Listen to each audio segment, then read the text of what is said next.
Je vais vite fait mettre ma caméra. Hop. Bonjour tout le monde. Hello, hop. Hello. Bienvenue à cet événement que Johan va nous présenter aujourd'hui sur le refactoring du bouchonnois. Vous voyez bien mon écran? Je vois Yes. bien. Ouais, c'est bon. Ok. Euh, du coup, je mets juste mes fenêtres là. Parfait. Ouais, hello à tous et à toutes. Je peux y aller du coup, Tinaël? On a un petit peu de Vas-y, je retard, t'en donc. prie, la scène est pour toi. Ça marche, merci.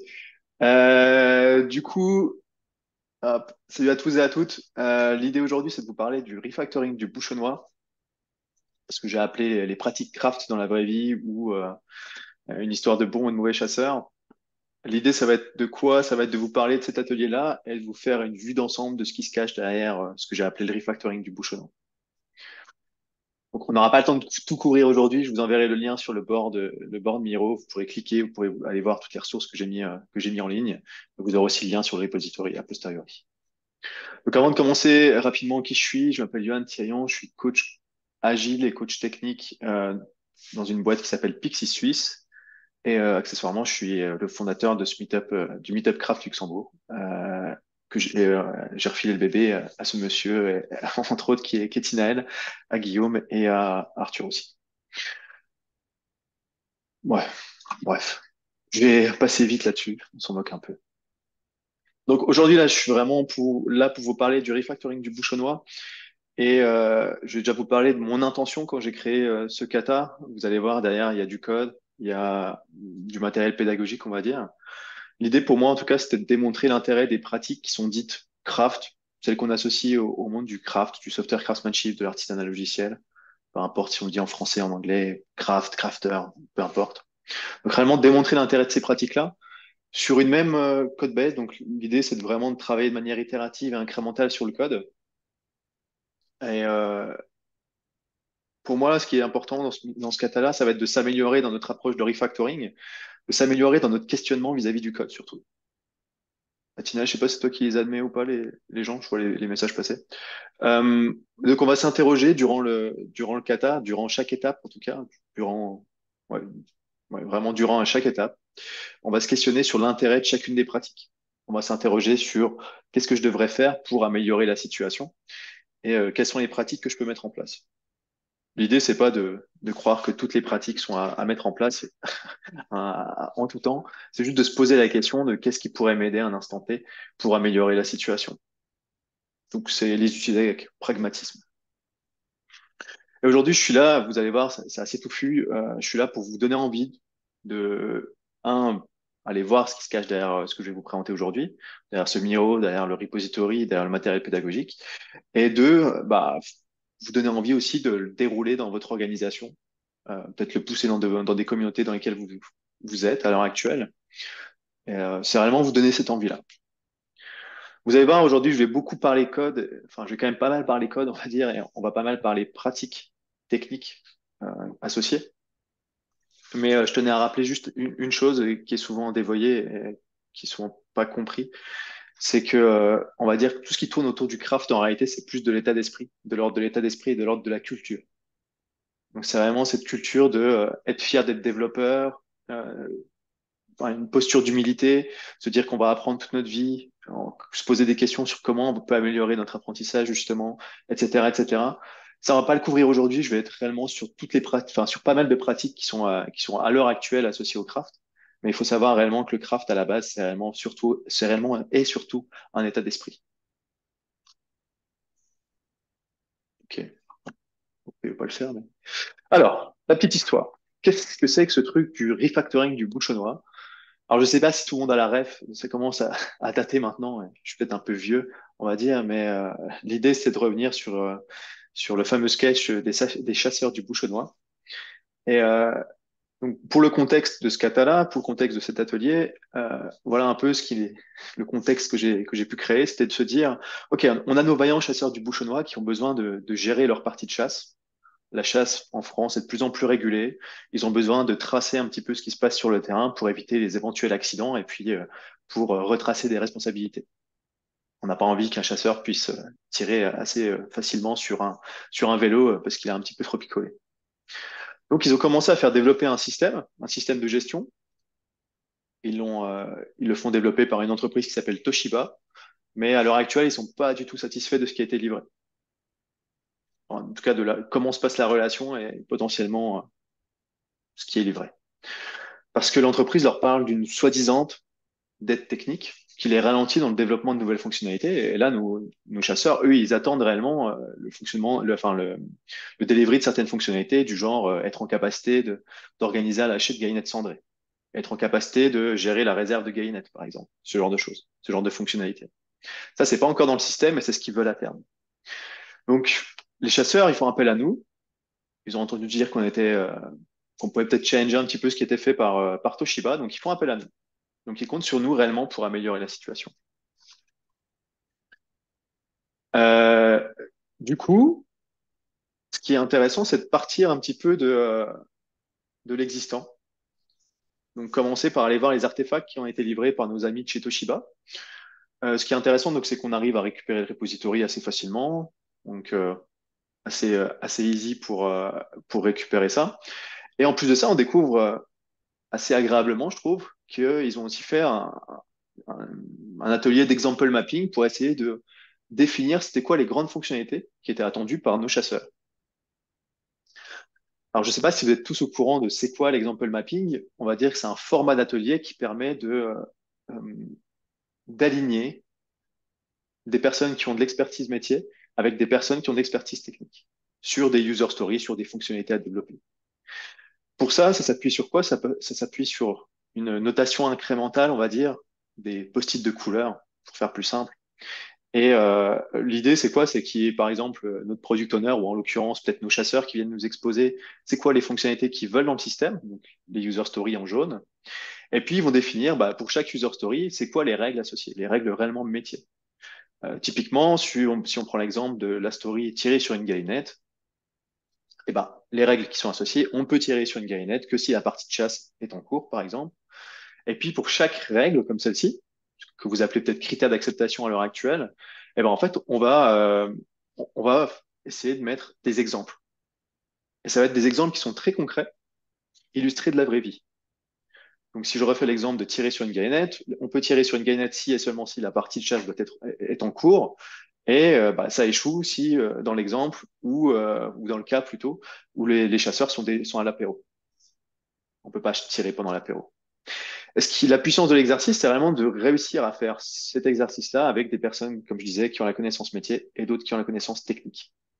Ce qui va émerger, c'est des questions qu'on va matérialiser potentiellement avec des post-it de couleur rose.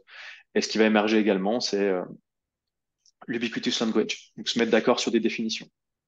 Ce qui a été fait ici, par exemple, en termes d'ubiquitous language, par Toshiba, c'est de dire, OK, ça veut dire quoi brocouille dans le jargon de nos chasseurs. Brocouille, bah, ici, c'est le fait d'avoir rien capturé, rien attrapé lors d'une partie de chasse. Et c'est quoi une galinette? Parce que pour ceux qui n'ont pas vu, celles et ceux qui n'ont pas vu le sketch, une galinette, vous verrez, tirer sur une galinette, c'est tirer sur un oiseau. Et comme dit Didier Bourdon dans le sketch, c'est un petit oiseau, c'est bon à becqueter. Donc voilà, ce qu'a fait le Toshiba, c'est déjà pas mal. On a vraiment des cas d'exemple desquels on peut définir des tests et on peut driver notre implémentation à partir de ces cas d'exemple. Plutôt cool, hein? Si vous faites de l'example mapping, c'est vraiment la porte ouverte au TDD. C'est vraiment une super input, ce genre de choses, pour faire du TDD, du Test Driven Development, dans votre code. Mais pas tirer, pas tirer quand c'est l'heure de l'apéro, on sent que le métier est déconnecté de la réalité. Elle est pas mal. Elle vous a mis deux, trois citations aussi sur le board pour ceux qui iront voir après. Avant l'apéro, c'est toujours bon un petit Ricard. C'était Régis et la Spalette, complètement ubuesque, c'est assez marrant. Euh, donc voilà, ça c'est le point initial en tout cas. Je vous invite à regarder après le repository. Vous verrez, c'est un kata en 12 étapes. Dans chaque étape, vous aurez un guide de facilitation donc, qui vous propose des questions en tout cas pour vous challenger, pour vous dire, bah, pour vous emmener dans une direction. Il y a des propositions de solutions. Donc ça veut dire quoi? Ça veut dire que pour chaque étape, il y a un guide. Alors c'est en C Sharp. Il y a un guide pour chaque étape en C Sharp qui vous permet de refaire step by step, moi, mon cheminement. qui ne veut pas dire que c'est la vérité. Vous avez totalement le droit de remettre en question ce que j'ai fait. C'est juste un point de vue à un instant T. C'est même plus que totalement OK. Je vous encourage même fortement à challenger tout ce qui est fait et tout ce qui est dit par ailleurs. Donc j'ai pas le monopole ou je, je suis assez humble pour reconnaître que ce n'est pas une vérité et que c'est uniquement un point de vue. Vous verrez le code qui est disponible dans le repo, il est dispo en C Sharp, en .NET 7, et je viens de le migrer tout juste en Java 21. J'ai listé aussi quelques librairies qui sont utilisées, mais on va en voir certaines au fur et à mesure. N'hésitez pas si vous avez des questions aussi à enlever vos micros. Je ne sais pas si Tinel a laissé la fonctionnalité, mais n'hésitez pas à Oui. ouvrir vos micros si vous avez des questions. Attends, j'active ça. Ouais, ok. Vous êtes Bah, pas c'est très- parti. on n'est pas 400, donc ça devrait le faire. Du coup, ce que je vous propose, c'est de refaire, on va pas toutes les faire, mais en faire 4-5 étapes comme ça pour voir un petit peu par où je commence et vous fassiez un petit feeling sur l'exercice, sur l'atelier. Donc l'idée, c'est quoi? C'est de commencer par, OK, Toshiba, on a réussi on fait un petit peu d'archéologie, on a réussi à trouver l'example mapping et on a le code base de l'autre côté. Donc on va dire, on va vouloir se faire une petite idée de la code base. Donc on va vouloir se faire une idée de ce que contient le repository, comment est structuré le code, qu'est-ce qu'il y a à l'intérieur, est-ce que ça pue pas, c'est quoi la dette technique qu'il y a à l'intérieur, etc., etc. Alors ma question pour vous, c'est pour ça que je demandais à Tina si vous pouviez ouvrir vos micros. J'ai une question pour vous et on n'aura pas le temps de le faire sous forme de post-it vu qu'on est un petit peu en retard. Donc si quelqu'un veut prendre la parole, c'est maintenant. C'est quoi vos réflexes quand vous ouvrez une base de code inconnue à l'heure actuelle? Peu importe le langage, on va dire de manière assez Je lance, logique. je lance les tests. Mhm. Ok, lancez les tests. Je lance un build. Build, test, ouais. Je joue la machine et je passe par l'entrée et je redescends jusqu'au dessous et puis je remonte. En lisant, évidemment. Ok. De quoi? C'est ouvrir la solution et puis regarder. C'est ça. Bah, j'essaie, en gros, je me positionne en tant qu'utilisateur du service et j'essaye de comprendre visuellement, parce que souvent dans les applications que je lance, il y a pas de test, malheureusement. Du coup, bah, j'essaye de comprendre par moi-même en lisant ce qui a été écrit. Je vous assure, c'est pas Ok. facile. Depuis un point d'entrée. Ok. Je déroule le README. Ah, j'allais la faire celle-là. Bien vu. Effectivement. Bon point d'entrée. Bon, en l'occurrence, notre Toshiba, là, ils n'ont pas laissé de readme, mais c'est un bon point. Ok, C'est le cool. tour des librairies tierces. Ah, pour des librairies tierces. Ok, bien vu. Il y Ok, a, parfait. il y a Tintran qui a mis un truc dans le chat. Il a dit, tu lances ReSharper et tu vois tous les trucs surlignés. Donc, on va mettre linter. Ok. Richard Richard, plus loin peur. Euh, ok, cool. Merci pour vos inputs. Alors, ça tombe bien parce que ça rejoint pas mal ce que j'ai pu mettre ici. Moi, la première étape que j'ai mis dans l'atelier, c'était de me poser des questions et de me dire, OK, qu'est-ce que je, de faire exactement ce que je viens de vous poser comme question, en fait, et de me dire, qu'est-ce que je mettrais dans une checklist si je devais mettre des éléments pour me dire, je veux vérifier, analyser une nouvelle code base, un truc que je connais pas. J'ai le même réflexe que vous, hein. Essayer de compiler, lancer les tests, analyser la structure de la solution, regarder les packages qui sont référencés, récolter de la métrique sur le code, etc., etc. Donc, je vous invite quand même à réfléchir à ça. J'aime beaucoup la notion, ça je l'avais lu dans un bouquin comment il s'appelle? Mark Seaman. Dans le bouquin de Mark Seaman, il met beaucoup en avant l'intérêt des checklists. Je m'en fais tout le temps. J'ai tout le temps des petits, pour ceux qui me connaissent, j'ai tout le temps des petits post-it à côté de moi avec des petites checklists. Ça aide réellement à poser son propos. Ça peut paraître bête, mais moi, ça fonctionne réellement comme mon deuxième cerveau. Il y aurait plein de trucs que j'oublierais et je revois des trucs sur des post-it. Ah ouais, merde, j'ai oublié de faire ce truc-là. Donc, ça me permet de comment, de déposer un peu de charge mentale sur un bout de papier. Ça peut être numérique, hein, mais moi, je suis très old school. Mais de faire cet exercice-là, c'est assez intéressant. Et en plus, ce qui est cool, c'est que les checklists, en fait, ce genre de choses, yes, code va fit in your head. Euh, ces checklists-là, vous pouvez les réutiliser sur un autre projet, sur un autre contexte, etc. Donc, c'est plutôt cool. Je vais aller dans le détail de chacune des étapes, on va dire. Donc, la première étape, effectivement, vous l'avez dit, c'est j'essaie de compiler. Bah, le premier feedback que je peux récupérer, c'est celui de mon compilateur, en fait. Donc, bah, je vais lui demander du feedback. Et là, aux surprises, je vois qu'il y a déjà des warnings. Donc, j'arrive à compiler sans erreur, on va dire, mais j'arrive à trouver des warnings dans mon code, enfin, dans le code de Toshiba. Il y a certains fields ici, en l'occurrence, c'est du C Sharp, qui sont déclarés comme non nullable, mais qui sont pas initialisés. Donc lui, il me les remonte en warning. Je fais comme toi, Tinaël, je prends un point d'entrée. Alors, soit je démarre par un point d'entrée extérieur, soit je regarde un peu ce qui se passe dans le code. Ici, on va dire, j'ai pris la structure de la solution. Et puis, je suis allé voir un peu ce qui se cachait, ce qui se cachait dedans. Donc, j'ouvre, je regarde un petit peu les folders, les différents projets. C'est pas un truc très complexe, hein. Ça va sans dire. On va le faire vivre au fur et à mesure. On va itérer dessus. Le but, c'était pas d'avoir 300 classes, sinon ça aurait été compliqué de faire toutes les étapes en step by step.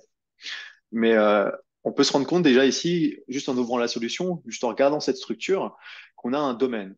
Donc c'est cool, ça nous fait directement penser à domaine driven design, on va dire, potentiellement un domaine modèle ici, qui va être intéressant de regarder.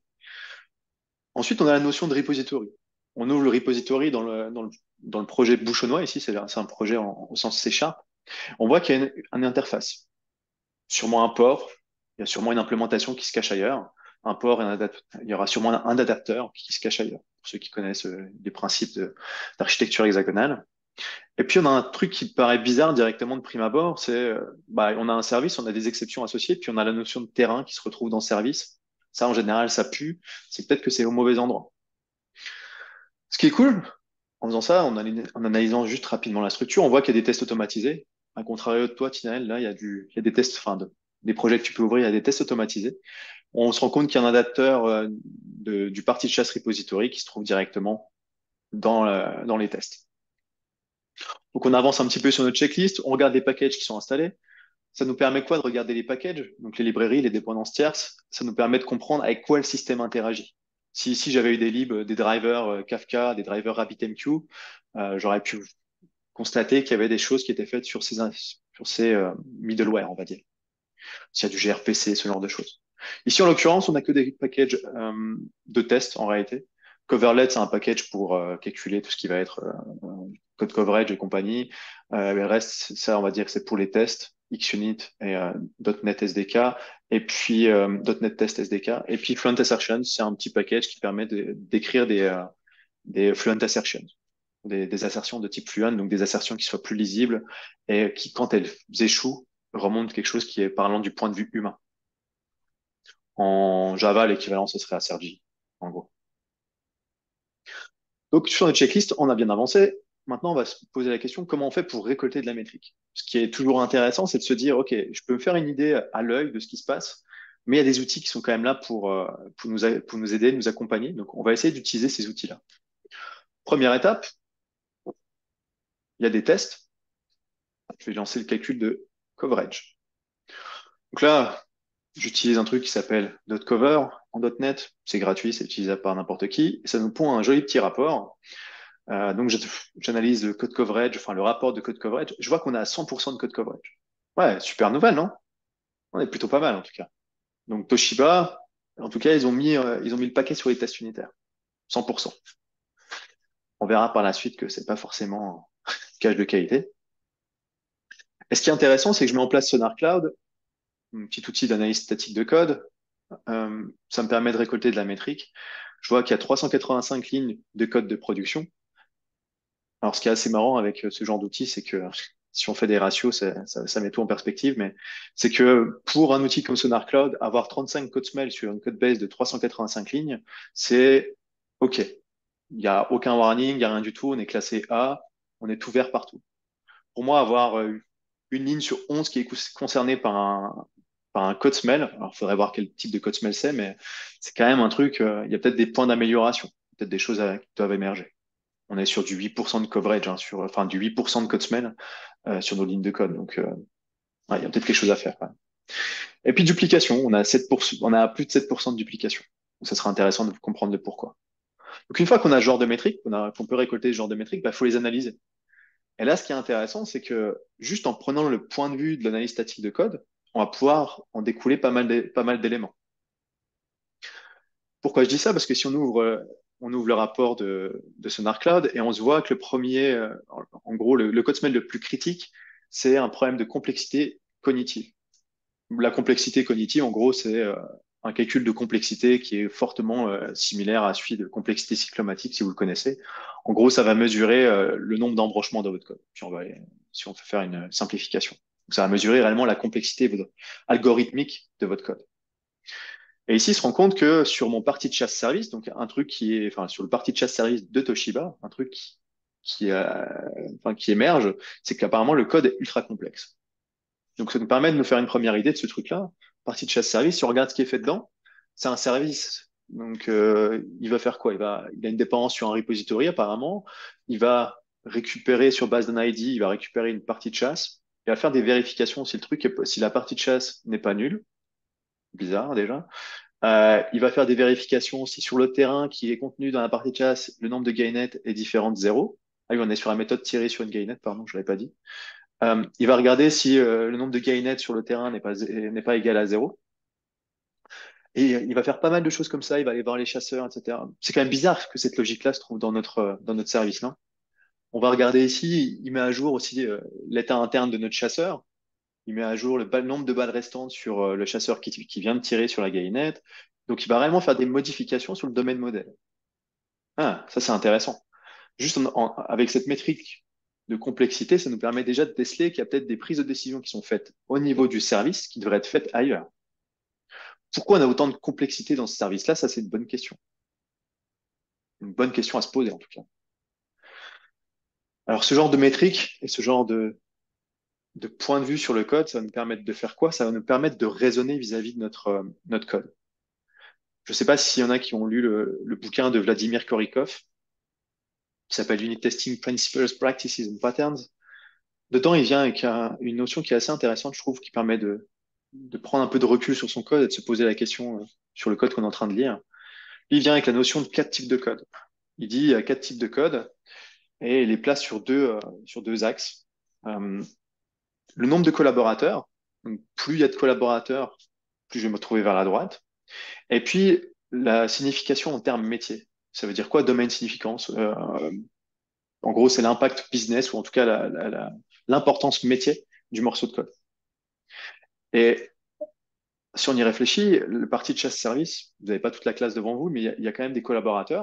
Donc on serait plutôt dans la partie à droite. Et puis on va se retrouver avec une complexité qui est quand même super importante. Qui se trouve, donc on va avoir notre partie de chasse service qui va se trouver en haut à droite sur ce cadran-là, du code qui est trop compliqué par rapport à ce qui devrait. De la logique de service, ça devrait être de la logique d'orchestration. Je vais récupérer de la donnée grâce à un repository. J'applique un comportement sur ce que je viens de récupérer. Si on fait du DDD en l'occurrence, j'applique sur ma partie de chasse, j'applique un comportement et puis je sauvegarde l'état final après appel à ce comportement. Donc, il y a une partie de cette logique-là, grâce juste à ce petit cadran et grâce juste à l'outillage et à cette découverte, je peux me dire, il faut que ça aille à gauche. Il faut que j'arrive à aller dire, cette complexité métier, je dois la rapprocher du métier lui-même. Donc, tout ça, ça devrait aller dans le domaine modèle. Sinon, en fait, je perpétue un pattern, un anti-pattern qui est bien connu des personnes qui font du domain-driven design, c'est d'avoir ce qu'on appelle des domaines qui sont anémiques. Donc, des éléments du domaine modèle qui sont en fait que des conteneurs de données qui sont accessibles en mode open bar. En l'occurrence, ici, je vous ai mis la classe chasseur qui contient tout en public. Des public get et des public set surtout, et qui contiennent zéro comportement. Ce qu'on appelle un comportement en DDD ou dans le monde orienté objet, c'est vraiment une méthode, enfin des méthodes en l'occurrence. Il contient aucune méthode.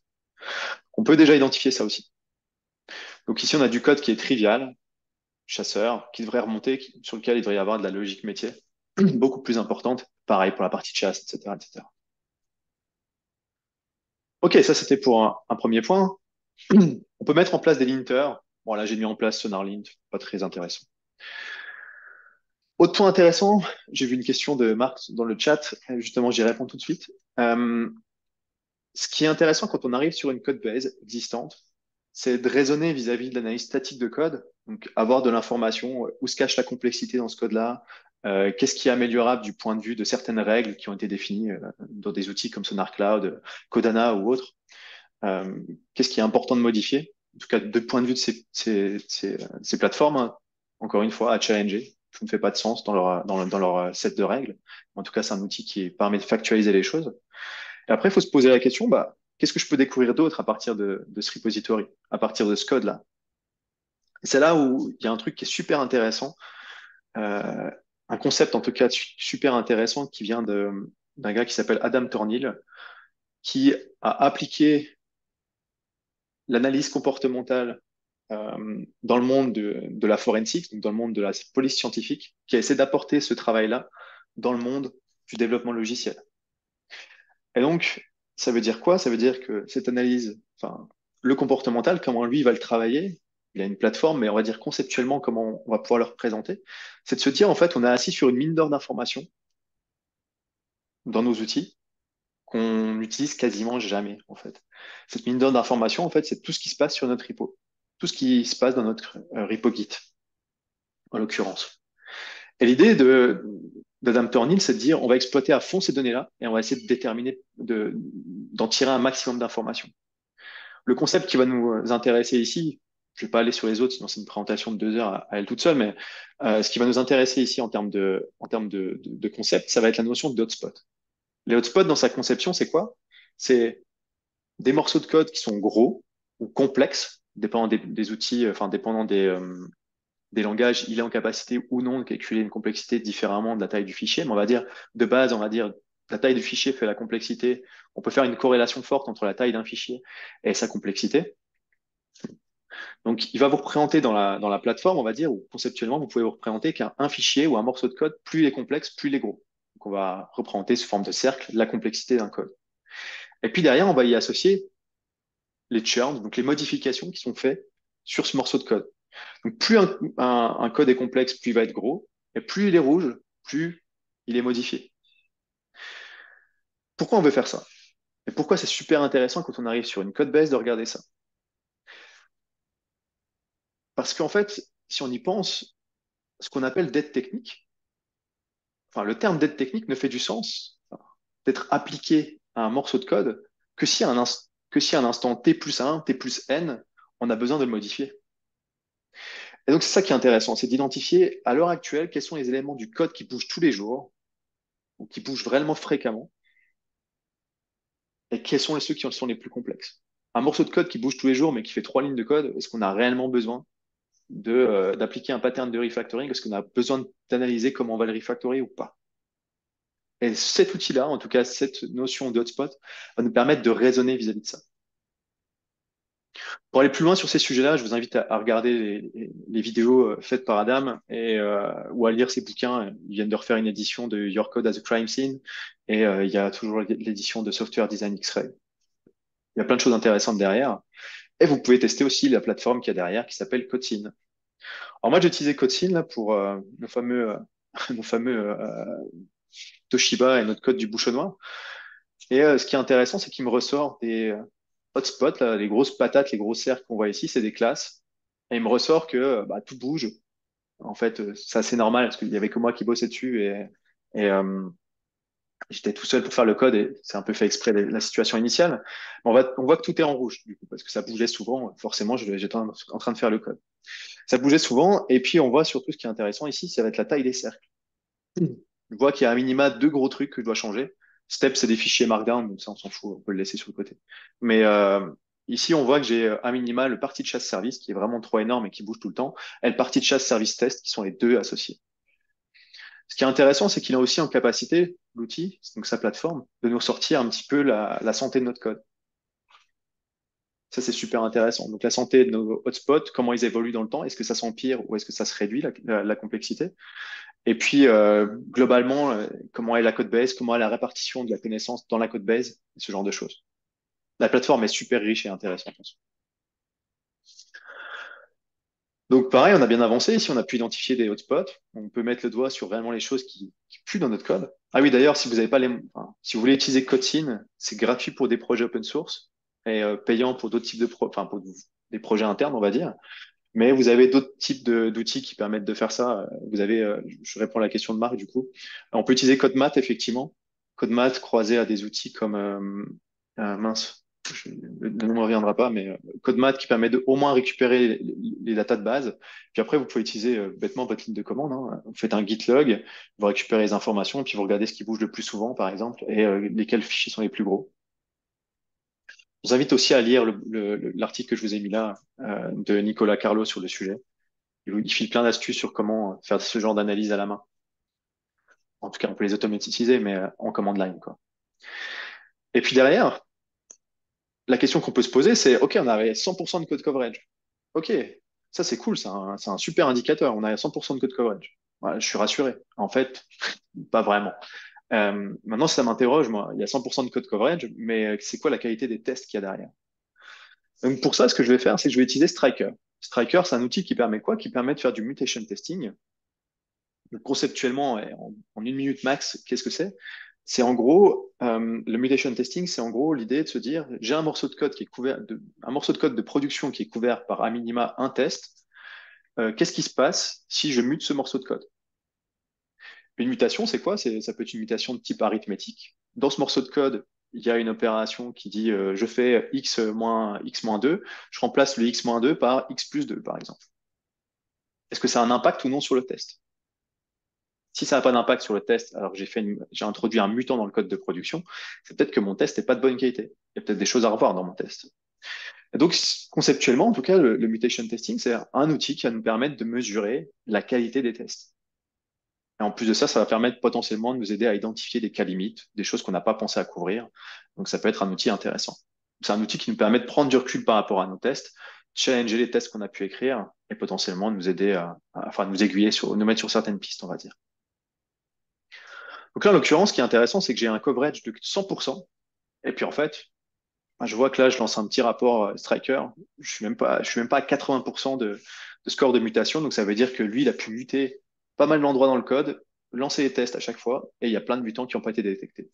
Quand je dis plein, il y en a exactement 25. Donc, on n'est pas aussi couvert qu'escompté en réalité.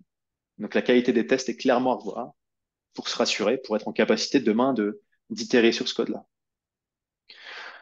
Je vous invite à penser, à penser à ce que j'ai pu dire là. C'est en gros la partie code coverage. Vous pouvez le voir comme, et là je vais paraphraser Vladimir Korikov, mais en français, mais vous pouvez voir réellement le code coverage comme un super indicateur négatif. Si vous avez 0% de coverage, vous savez qu'il y a quelque chose à faire, et vous savez que vous êtes dans le caca, entre guillemets, avant de pouvoir faire la moindre modification, il va déjà falloir mettre en place un filet de sécurité. Par contre, c'est un super mauvais indicateur positif.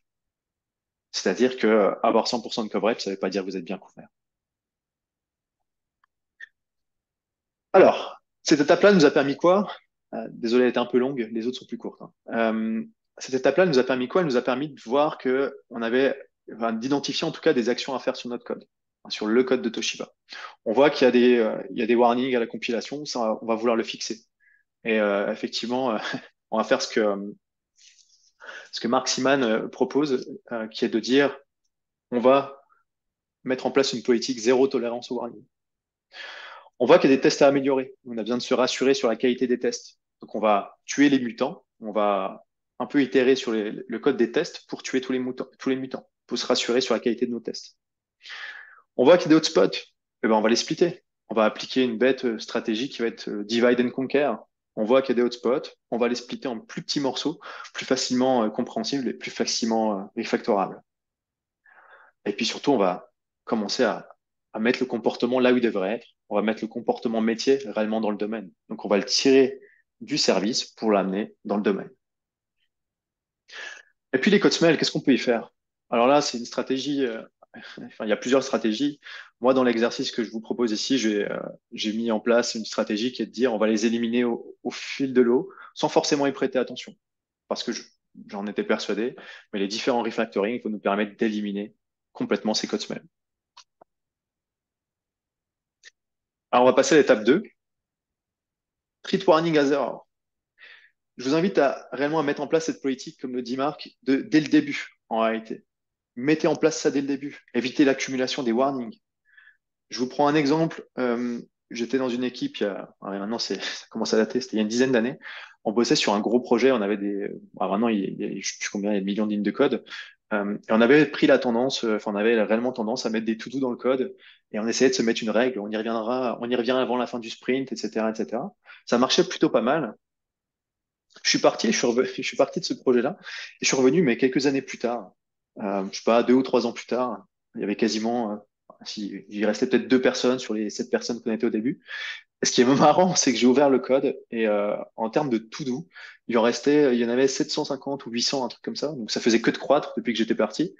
Et ce qui est marrant, c'est qu'il y en a encore plein qui étaient à mon nom ou des trucs vraiment que j'avais mis juste avant de partir. Quand je dis plein, il y en a peut-être une dizaine. Mais il y a encore des to-do à moi dans le code alors que j'étais parti depuis 2 ou 3 ans. Les personnes ne les avaient pas cleanés. Ce qui fait qu'en fait, ils n'utilisaient même plus la notion de to-do dans le code. Ils s'en foutaient. Il y en avait tellement qu'en fait, ça devenait inaccessible et ça n'avait plus aucun intérêt. Donc, c'est pareil que les warnings, en fait. Plus il y en a, moins on les regarde. Donc, si on met en place une politique zéro warning, ça veut dire quoi? Ça veut dire on traite les warnings comme des erreurs. Bah, en fait, dès qu'il y a un warning qui remonte, on est obligé de s'intéresser au problème, on est obligé de s'intéresser au warning en tant que tel. Donc, c'est ce qu'on va faire ici. Je l'ai mis en place ici en .NET. Du coup, on va juste mettre en place. Alors, ça peut se faire en ligne de commande. Pour ceux qui connaissent, on peut builder avec un warn as error, ou bien on peut configurer notre CSProc directement pour dire OK, treat all warnings as errors. Donc, on peut le configurer directement dans le CSProc via l'interface graphique, peu importe. Ce qui est intéressant, c'est que du coup, on a maintenant les 7 warnings qu'on avait avant, bah, ils sont transformés en erreurs. Et donc là, on va rapidement les corriger. Et encore une fois, un truc intéressant tout à l'heure, je ne sais pas qui, c'était Étienne Tran, je crois, qui parlait de ReSharper. ReSharper, c'est un super outil. Donc, si vous faites du .NET, je vous invite réellement à utiliser soit ReSharper dans Visual Studio, soit utiliser directement Rider. Mais il vous file des tips qui sont juste incroyables et qui peut réellement vous faire gagner du temps. En l'occurrence, maintenant que j'ai treat warning as error, vous voyez, tout est souligné. Enfin, j'ai des trucs qui sont soulignés en rouge. Avant, c'était souligné en jaune, c'était des warnings. Et puis là, en fait, il me file des tips. Il me dit, bah, qu'est-ce que tu veux faire? Tu veux initialiser cette propriété à partir du constructeur? Tu veux que je te change le type en new label ou tu veux que je supprime carrément, que je supprime carrément le warning? Donc, on va favoriser ici la première option. Si on favorise la troisième, ça voudra dire qu'on squeeze complètement ce type de warning-là. C'est pas ce qu'on a envie. Donc, on va faire ça. On va dire, on initialise la propriété à partir du constructeur. Donc, ça veut dire que maintenant, pour initialiser la classe terrain, pour l'instancier plutôt, on va devoir passer un nom. Qu'est-ce que ça nous permet de faire, ça? Ça nous permet de renforcer les règles métiers. Si ça fait pas de sens d'avoir un terrain sans nom, ben on le matérialise. On est obligé de passer un nom de terrain dès qu'on initialise un terrain. Donc, on renforce. Ça nous permet aussi potentiellement de renforcer l'encapsulation. On n'a plus besoin d'exposer un public init ou un public setter, etc. On va réellement se dire, non, on a peut-être besoin plus d'exposer un getter, voire on n'a même pas besoin d'exposer le getter. Donc, ça nous permet de renforcer l'encapsulation. Ça nous permet de clarifier qu'est-ce qui est réellement requis au moment de l'instanciation, plutôt que d'avoir des trucs qui sont open. Surtout là, on est sur un objet du domaine. Ça va nous permettre aussi de remettre un petit peu de logique métier dans le métier, dans le domaine, en l'occurrence. Bon, je passe un peu rapidement là-dessus, c'est pas forcément le plus intéressant. On va dire que ce que je voudrais que vous reteniez sur cette étape-là, juste le fait d'avoir mis des warnings comme erreur, ça nous a permis de repenser un petit peu la manière dont étaient designées nos classes. Ça veut dire qu'en fait, maintenant, on a des choses à passer dans les constructeurs. Donc, des éléments qu'on s'était potentiellement à la main avant. Il faut les passer maintenant dans le constructeur. Et donc ça a quoi comme impact? Ça a un impact immédiat sur nos tests. On a quand même pas mal de tests, hein. Je ne sais plus exactement combien il y en a, mais on a une classe de test qui fait 1000 lignes à l'heure actuelle, donc ça veut dire qu'on a quand même pas mal d'éléments dans nos tests. Et ça veut dire que dès que je change un constructeur, j'ai un impact fort sur mes tests. Ça veut dire qu'il faut que je repasse dessus pour clarifier comment on instancie tel ou tel objet. Et quand je dis clarifier, donc c'est refactory.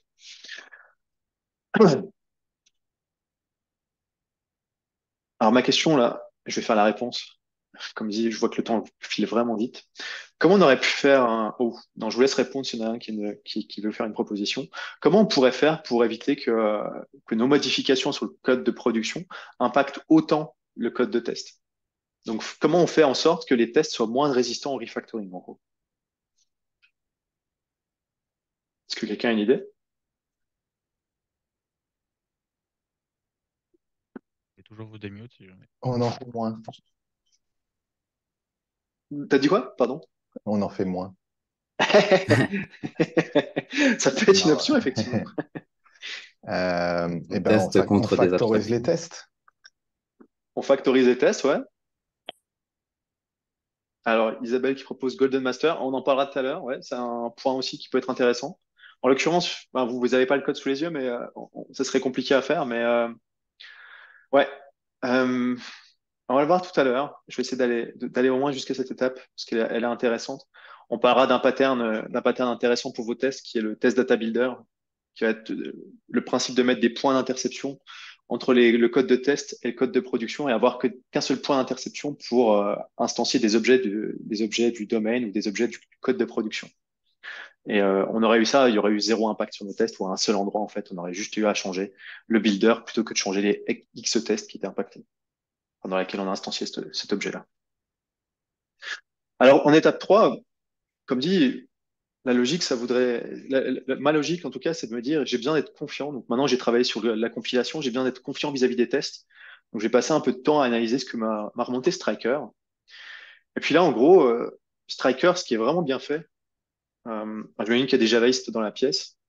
Vous avez l'équivalent avec Pytest, ce qui met, c'est pas aussi lisible que ça.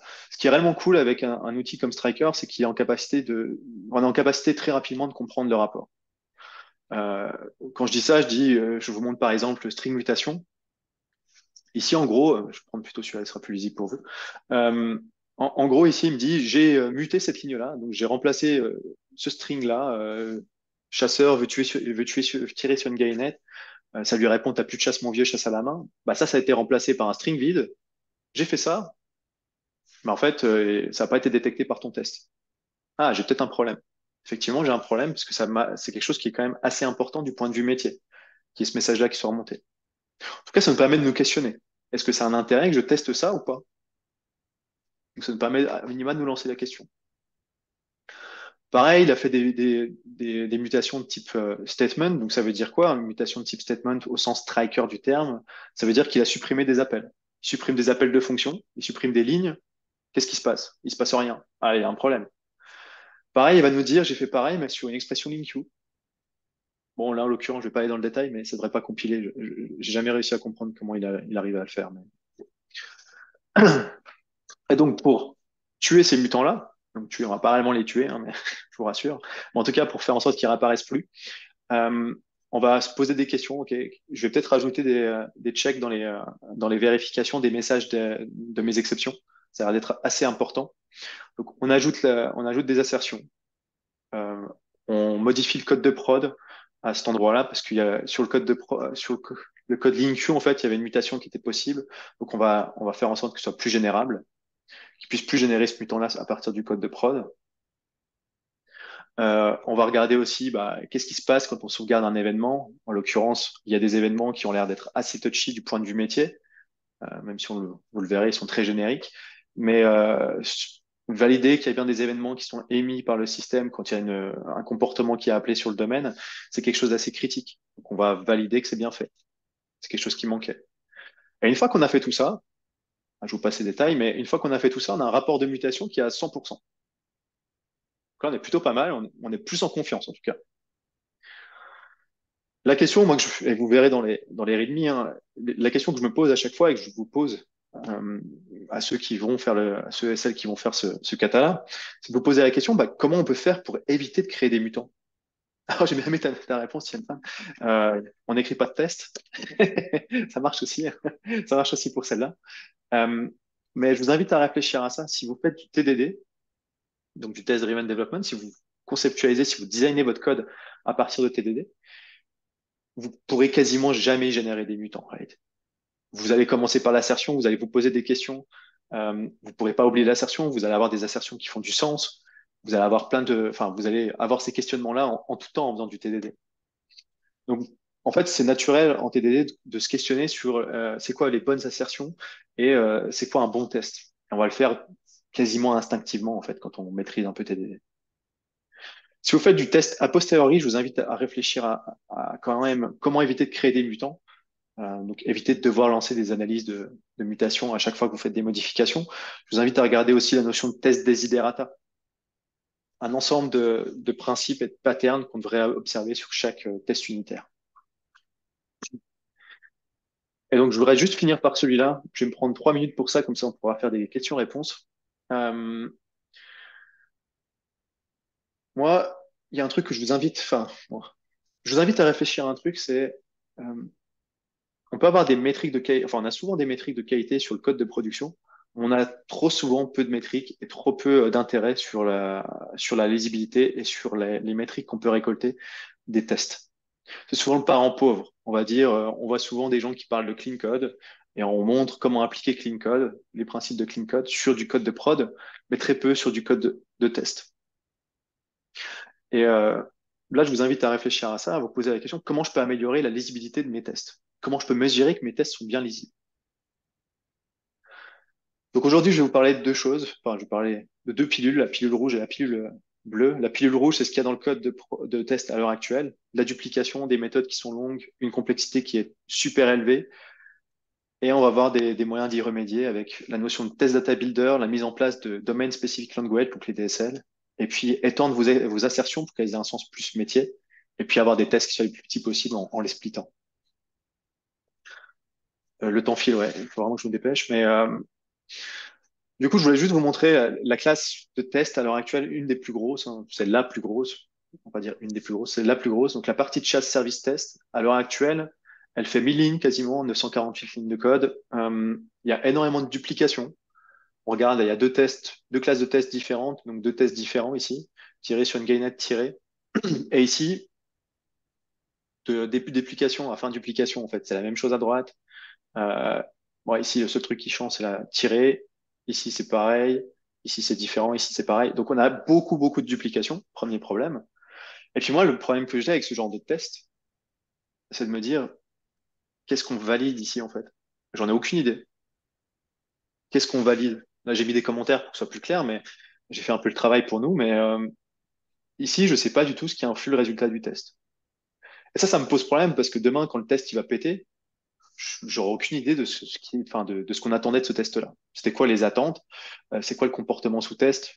On le voit avec le tiré sur une galinette, mais qu'est-ce qui va influer le résultat? C'est quoi le résultat qui est attendu? J'en ai aucune idée.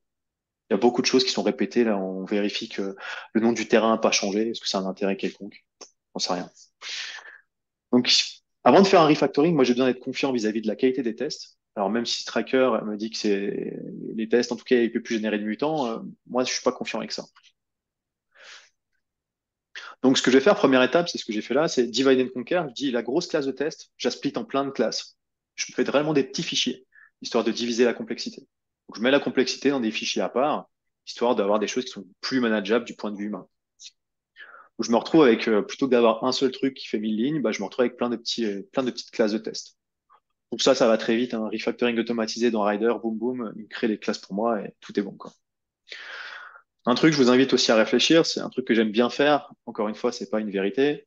J'aime bien avoir des classes orientées comportement. Ici, j'ai une classe, par exemple, qui s'appelle reprendre la partie de chasse. Et d'un côté, j'isole les cas qui sont passants. Et de l'autre, je mets dans une sous-classe, je mets la notion d'échec, les cas non passants. Donc, je dirais comment reprendre la partie de chasse échoue, car partie n'existe pas. Donc, c'est comme ça que je vais lire ce genre de cas de test. Donc, je vais réellement isoler les cas non passants d'un côté et les cas passants de l'autre. C'est ce que je propose dans ce refactoring là. Donc, une fois qu'on a fait ça, on a bien splitté la complexité, mais on n'a pas amélioré la lecture de nos cas de test. Donc là, ce que j'ai fait, c'est que j'ai implémenté le pattern. Enfin, je vais vous présenter le pattern test data builder.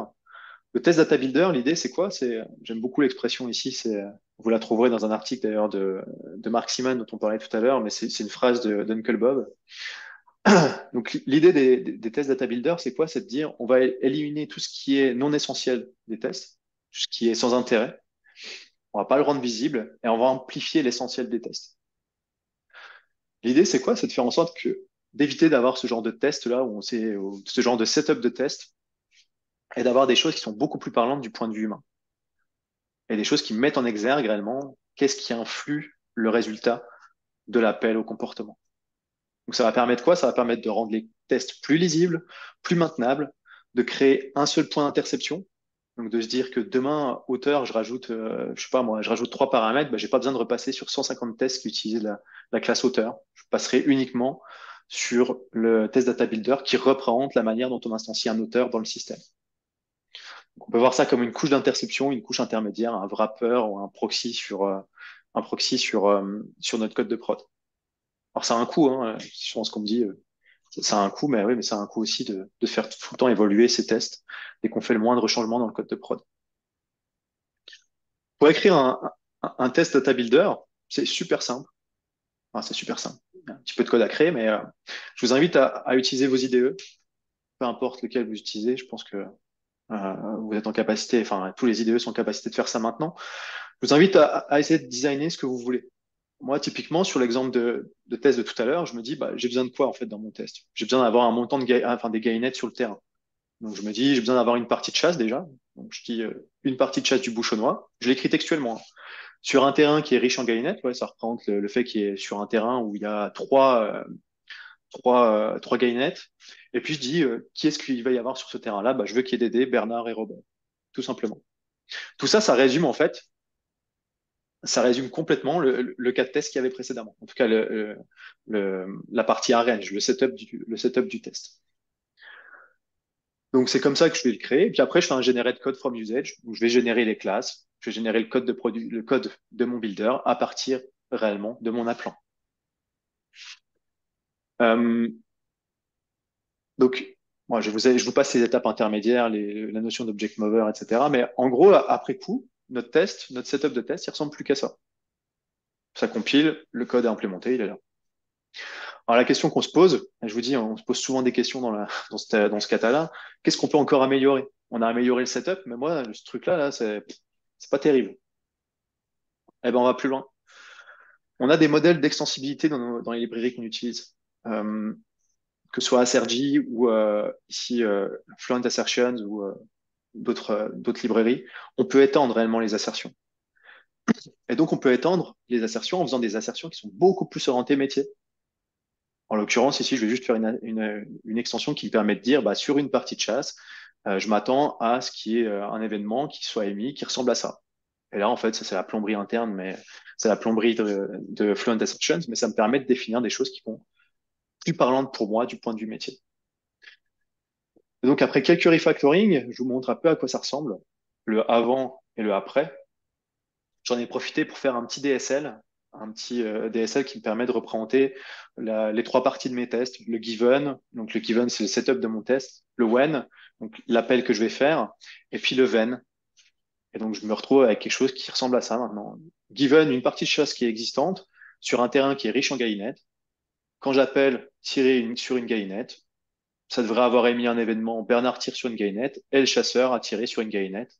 Le chasseur, c'est Bernard. Il devrait lui rester 7 balles et il a une gainette dans son baluchon, on va dire. Et la gainette. Et il reste deux gainettes sur le terrain. Voilà à quoi ça ressemble quand on refactore un peu les tests et qu'on essaye d'améliorer la lisibilité des tests. Ouais, je vois qu'il y a du monde qui va pas tarder à se déconnecter.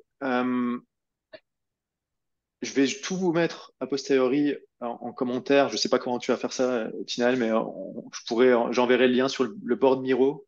Ouais, sur YouTube, bah, je te fierai les infos pour que tu puisses le mettre en commentaire. Il y aura le lien sur ce board Miro. Il y a toutes les ressources qui sont en ligne, en open source. Vous pouvez utiliser, faire ce que vous voulez avec. Je vais juste finir sur les grandes étapes, pour que vous ayez une idée de ce qui se passe par après. Après, on se pose du temps. Là, il y avait Isabelle tout à l'heure qui parlait de Golden Master. On a certains tests sur lesquels ça ferait du sens d'utiliser un Golden Master ou de l'approval testing, enfin, peu importe comment on appelle ça, ou dans lequel, en gros, plutôt que d'avoir des grosses assertions ou bien du texte qui est hard-codé dans les codes des tests, ben, on va utiliser plutôt ce concept d'approval testing. Ensuite, on va utiliser, je vous fais juste rapidement du coup. Alors, ensuite, on va se poser des questions sur est-ce qu'on n'a pas des propriétés qui sont inhérentes à la partie de chasse qu'on pourrait matérialiser en termes de tests. Donc là, on va itérer sur les tests encore une fois. On va se poser des questions, peut-être rajouter quelques tests qui vont nous sécuriser, qui vont peut-être nous permettre d'identifier des cas limites. Sans spoil, je peux vous dire qu'il y en a. Il y a des cas limites qui sont pas couverts, et donc on va identifier grâce à la notion de property-based testing. Et ensuite, on va se dire, avant de faire nos refacto, il y a peut-être des règles d'architecture qu'on voudrait matérialiser. Et donc, on va faire des tests d'architecture au niveau de notre code. Ensuite, on parlera de use case, clean architecture, tell don't ask, fighter les primitifs, l'obsession des types primitifs. On parle monade et on parle event sourcing. Bref, il y a beaucoup de choses. Je savais très bien que ça allait pas tenir en une heure, mais l'idée, en tout cas, c'est de vous amener c'est de vous amener à réfléchir aux différentes étapes, à qu'est-ce qu'on peut améliorer sur le code, comment, et puis d'être en capacité à la fin de l'exercice de t'accueillir la reine des fonctionnalités qui est le lâcher de Gaïnet cendré. Donc c'est réellement ça l'objectif. Juste pour conclure rapidement, donc j'ai pas eu le temps d'aller dessus, j'ai pas eu le temps de tout faire, c'est normal. Mais je voulais juste repréciser, cet atelier-là, il est réellement designé pour faire en sorte de combattre la dette technique, s'améliorer dans le refacto. Et vous l'avez vu, hein, le refacto, il vient très tard. Le refacto, il vient à l'étape 8, je crois. Bon, c'est seulement à l'étape 8 qu'on va réellement commencer à modifier le code de production. Pour vous montrer à quel point le code de test, pour moi, c'est quelque chose d'important. C'est un peu le parent pauvre, mais d'abord, avant de faire le moindre refacto, je vous encourage à vous poser des questions, à vous poser des questions vis-à-vis de la code base en général, mais aussi vis-à-vis des tests. Et on va itérer réellement sur ces tests. On va se poser pas mal de questions vis-à-vis de ces tests. C'est surtout un état d'esprit, le craft, je reviens dessus. Amélioration, pragmatisme, se mettre en confiance, partager. Et je vous invite aussi à réfléchir à tous ces outils-là, à vous dire, bah, on va pas utiliser tous ces outils au quotidien de manière dogmatique. Il faut réellement choisir le bon outil en fonction du contexte. Tout est contextualisé. Tout est contextualisable et tout est contextualisé en fait. Euh, Est-ce que vous avez des questions avant de conclure? Je vais juste vous envoyer un truc. Hop. Je voudrais juste récupérer votre feedback parce que c'est une session très expérimentale, hein. Ah bah t'as un truc de feedback, ok. Ouais, bah tu peux faire les deux. Bah comme vous préférez. Moi j'aime bien le côté visuel du feedback ici, mais euh, je vais vous envoyer ce lien-là. Hop, ça sera peut-être même mieux celui-là. Je ne sais pas s'il va marcher du premier coup. Ouais, je vous invite, en tout cas, si vous pouvez me faire des feedbacks sur Miro, je vous invite à regarder, à me faire ce feedback-là. Alors maintenant c'est idéal, mais si vous voulez le faire plus tard. L'idée, c'est quoi? C'est de mettre une note. C'est ce qu'on appelle un petit outil qui s'appelle le Perfection Game. C'est de mettre une note de 1 à 10 pour dire, pour cette session, je donnerais 1, c'était vraiment nul, j'ai perdu mon temps. J'espère que vous seriez déconnecté, mais on sait jamais. 10, c'était vraiment excellent. Et puis, mettez en avant un petit peu ce que vous appréciez. Et puis, ce que j'ai surtout besoin, c'est les idées d'amélioration. De quoi vous auriez besoin pour que ce soit amélioré. Que ça vous apporte plus de valeur, on va dire. Et pour que vous soyez un au-dessus sur cette échelle de 1 à 10. Alors, je sais pas, vous atterrissez sur le board quand vous arrivez. Je vais faire Normalement, on Bring atterrit everyone to me. dessus. Ouais. Alors, pour ceux qui n'ont pas l'habitude de Miro, vous pouvez cliquer sur N directement, ça vous fera des post-it. Donc, pour le premier, ou à la partie de gauche, vous mettez juste une note dessus, ça me suffit. Et puis après, ce que vous avez apprécié et enfin, les idées d'amélioration. Et si vous avez des questions en attendant, n'hésitez pas, vous pouvez bombarder. Propose. Je sais pas si tu veux que je mette en pause l'enregistrement le temps que tout le monde note ses avis. Non, tu peux. Non, tu peux. Tu peux laisser, hein. Ça marche. Ah, je sais pas. Ok, je vois ce que tu veux dire. Je peux. Ah, j'aurais dû mettre en anonyme. Ouais, c'est bizarre d'ailleurs qu'on voit les noms des gens. Attends, je vais me mettre comme ça. Tu voulais dire un truc plus anonyme?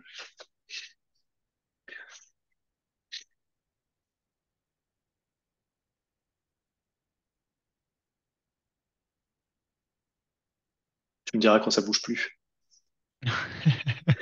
Non, des gens, parce que j'ai l'impression qu'il y a pas mal d'utilisateurs de Miro. Ouais, c'est ça. Mais non, c'est moi qui ai merdé. J'aurais dû lancer en mode privé. Et je suis pas sûr de pouvoir le remettre là. Donc, je sais que ça fait sauter les post-it quand tu remets, quand tu le déverrouilles, quand tu l'actives pendant. Donc, je vais pas le faire.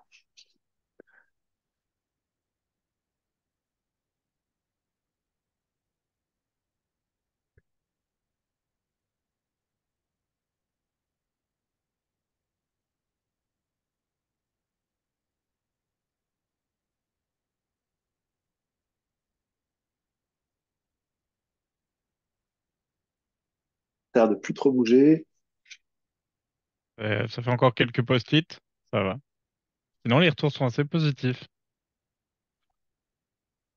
Majorité de 9. Il y a un 6.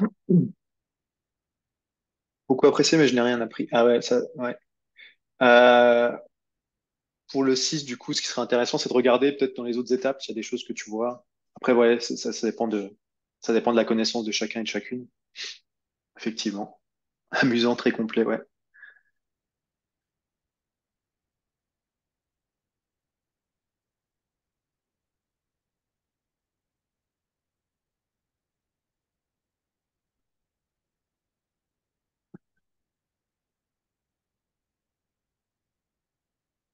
Je laisse finir. Et puis, est-ce qu'il y avait des questions dans le chat, peut-être? J'ai pas eu le temps de regarder. J'ai pas tout vu, en fait, dans le chat. Tantôt, on avait la remarque sur Golden Master. Ouais, bah ça vient à l'étape. En fait, si vous regardez l'étape 5, j'en parle à ce moment-là. Il y a des parce que j'ai pas forcément montré, parce qu'il y avait vraiment beaucoup. Mais à chaque fois, il y a des petits sur le board et dans les explications. D'ailleurs, là, je sais pas pourquoi il est présenté comme ça, mais dans les explications qui vont avec chaque étape, vous avez des liens sur des articles qui présentent les différents concepts et des liens aussi vers des articles qu'on a pu créer nous bah, avec Tinaël, Guillaume et Arthur notamment sur des ressources. On a une petite base d'infos qui s'appelle Extreme TDD, dans lequel vous allez retrouver, je sais pas pourquoi la barre déconne, mais est-ce que ça parle d'approval testing ici? Je crois qu'il n'y a rien qui fonctionnera. Il faudrait que je vide mon cache, je pense. Il y a pas mal d'informations aussi disponibles là-dessus sur des choses comme le mutation testing. Je vais pouvoir y aller là, non? Voilà, example mapping, par exemple, vous allez retrouver des infos sur c'est quoi l'example mapping, comment ça se déroule, des petits trucs et astuces pour le dérouler chez vous, d'autres ressources, etc. Donc c'est pareil pour la notion d'approval testing et de Golden Master, ça y parle aussi. J'ai du mal à noter sur Miro depuis le téléphone. Ouais, ouais, désolé pour le téléphone, ouais. Ça, c'est sûr que Miro, même là, même avec l'app, c'est pas facile. De le Ouais, je pense tester, qu'on est faire un bon. atelier dans taille du texte trop petit, visibilité, affichage. Ouais, alors c'est intéressant, préciser quand ça s'applique pour OOP et limite sur d'autres paradigmes. Ouais, alors c'est principalement pour de l'OOP. Après, tout ce qui est test data builder, ça pourrait s'appliquer dans le monde fonctionnel aussi. Et on va dans le monde un peu plus fonctionnel vers la fin, sur les steps 11 et 12 en fait, où on va réellement aller sur du plus fonctionnel. Mais c'est pas un langage fonctionnel qui est utilisé de base. Euh, plus long peut-être le soir pour avoir le temps de tout faire. Ouais. Alors, en fait, il me faut 2 heures juste pour la présentation, en fait, je pense. Ouais. Ouais, ici, on a commencé un peu en retard, c'est ma faute. Désolé. Kotlin, ouais, Kotlin, ça irait vite à porter.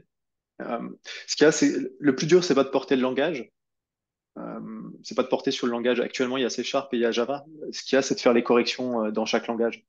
Ça peut être très long. C'est pour ça que je me suis limité à Java, à porter la version main en Java. Ça, le faire en Kotlin ou dans d'autres langages, c'est très simple. Enfin, très simple. Ça demande un peu de temps, mais c'est facilement faisable. Le problème derrière, c'est faire les step by step. Je vous ai pas montré à quoi ça ressemblait, mais ça prend énormément de temps. On l'a fait avec Guillaume sur un autre kata en Java et en C Sharp. Et j'avais même fait une partie comment ça s'appelle? En Scala, mais ça prend un temps de dingue. Là, on met les exemples de code, on met l'évolution réellement en step by step, on met des liens, enfin, ultra. C'est didactique, on essaie de l'être le plus possible. Donc là, c'est vraiment ce que j'essaie de faire, mais ça prend énormément de temps. Donc s'il faut changer tous les langages, enfin, aller sur plein de langages, c'est très compliqué, en fait. Mais en tout cas, si vous voulez le suivre, voilà, si vous voulez le suivre et si vous avez envie de faire des pull requests pour un nouveau langage, n'hésitez surtout pas. Moi, je suis preneur, hein. C'est que des choses, c'est open. Si vous avez envie, si vous voulez une nouvelle version d'un autre langage, je vous invite réellement si vous avez le temps, si vous en avez l'envie, on peut en discuter, on peut voir comment ça peut se mettre en place. Ou vous voulez faire une pull request direct, allez-y. Ce sera avec plaisir, en tout cas. Ok, cool. Prévoir 2 à 3 heures. Ouais, c'est toujours ma faute. Je parle beaucoup. C'est des fois compliqué. C'est des fois compliqué de se retenir. Euh, ok, top. Bah écoutez, un grand merci à vous. Et puis, bah, je prends vos feedbacks. Merci Marc. Je prends vos feedbacks et puis je vais essayer d'améliorer ça. L'objectif, en fait, pour moi, c'était aujourd'hui, c'était de présenter, de pouvoir itérer pour pouvoir potentiellement le dérouler dérouler ce genre de session, en tout cas, l'année prochaine en conférence. Donc voilà. C'est parce que je parle beaucoup, parce qu'il y a beaucoup de matière. Ouais, mais même je parle beaucoup. C'est vrai qu'il y a beaucoup de matière, mais même d'habitude, je parle beaucoup aussi. Je me timebox, hein. J'essaye en tout cas. Top. Bah écoutez, Johan, encore merci beaucoup. merci à tous, ouais. Merci pour la présentation. Encore quelque chose que tu as fait qui est aux petits oignons. C'était incroyablement clair. C'était bien expliqué. Il n'y avait pas de digression, en fait, du fil conducteur. Moi, j'ai trouvé qu'on était bien linéaire. Et ouais, malgré le retard induit par mon propre retard, finalement, je pense que tu as bien réussi à timeboxer l'ensemble de ta présentation. Je suis assez content du résultat, moi, personnellement. Bah, top. Merci du feedback. Et si vous le testez, n'hésitez pas à me faire des retours aussi. Je suis dispo sur LinkedIn, enfin, Twitter, non, plus du tout, mais LinkedIn. Je suis dispo sur LinkedIn ou en perso par email. N'hésitez pas à faire des retours. C'est toujours appréciable, en tout cas, d'avoir du feedback, même s'il est, ouais, enfin, même si négatif. Toujours, je suis toujours preneur. Peut-être un Agile Tour Bordeaux. Ouais, peut-être, ouais.